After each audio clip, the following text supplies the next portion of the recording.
આસ્થા કી અવાજ અમરાપુર મિત્રો આજે અમે આવી ગયા છે અમરાપુરમાં જે આપણે ભવાઈ વર્ષોથી આપણે જૂની સંસ્કૃતિ સાથે જોડાયેલી છે ગામડે ગામડે જઈને આપણી જૂની સંસ્કૃતિને જે પોતે આજે પણ સજીવન રાખી છે એવા અમરાપુરમાં આજે ભવાઈનો કાર્યક્રમ છે તો આપણી સાથે ભવાઈના નાયક પણ છે તો તમારો પરિચય આપશો?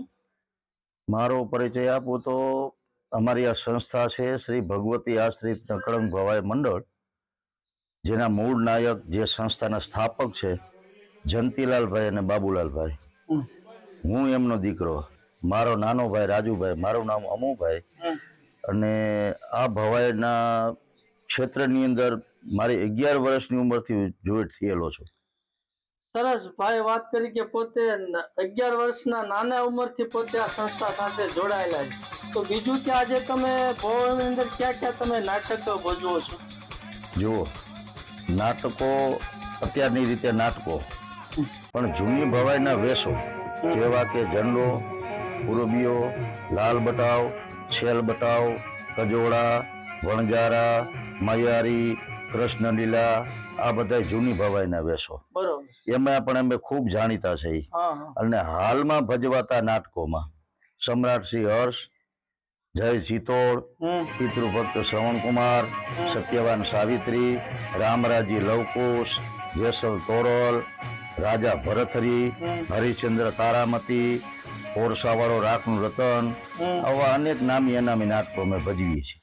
સરસ ભાઈ વાત કરી કે પોતે આપણા ઇતિહાસ સાથે જોડાયેલા નાટક સાથે પોતે ઘણા બધા નાટકો ભજવે છે. બીજું કે તમારી જે અત્યારની નવી પેઢી આની સાથે જોડાયેલી છે કે કેમ?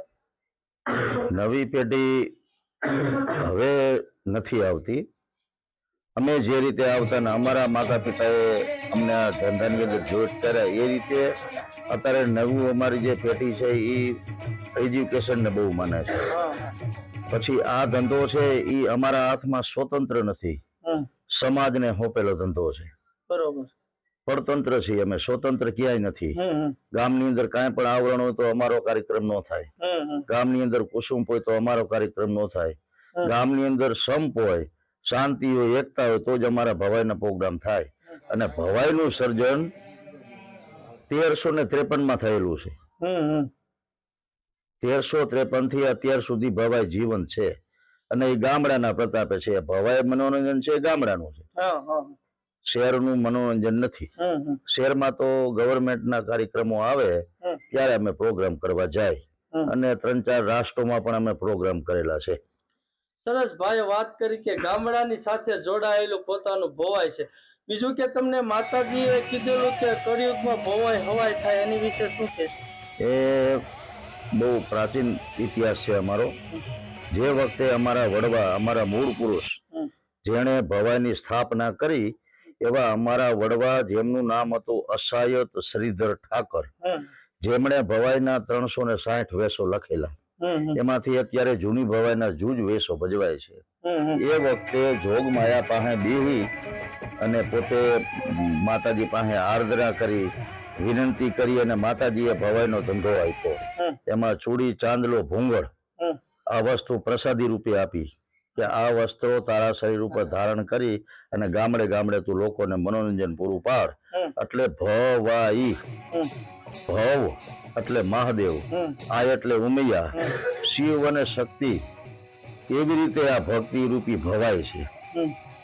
ભવ વહી, સંસારના ચોપડા, એવી આ ભવાઈ છે. અને માતાજીએ પ્રસન્ન થઈને વરદાન એ આપેલું છે કે 18 જ્ઞાતિમાં માતાજીના ભગત થશે તો હું ઘાઘરી પહેરવા છતાંય તારી જ્ઞાતિમાં કોઈ માતાજીનો ભગત નહીં થાય. ત્યારથી અત્યાર સુધીમાં હજી વ્યાસ જ્ઞાતિમાં કોઈ માતાજીનો ભગત થયો નથી. આ એની પ્રેરણા, એનું વરદાન, એનું વચન જે કયો તે. અને જેમ જેમ કળિયુગ આવશે એમ ભવાઈ હવાઈ થતી જશે, એવું માં ઉમિયા, બહુચરાજી અને ખોડિયારનું વરદાન છે. સરસ ભાઈ વાત કરી કે માતાજી અમને જે વરદાન આપેલું છે કે કળિયુગમાં ભવાઈ હવાઈ થાય. બીજું કે આજે તમે ગામડામાં જાઓ છો તો તમને કેવો પ્રતિસાદ લોકો આપે છે? પ્રતિસાદ સમયના પ્રમાણમાં છે.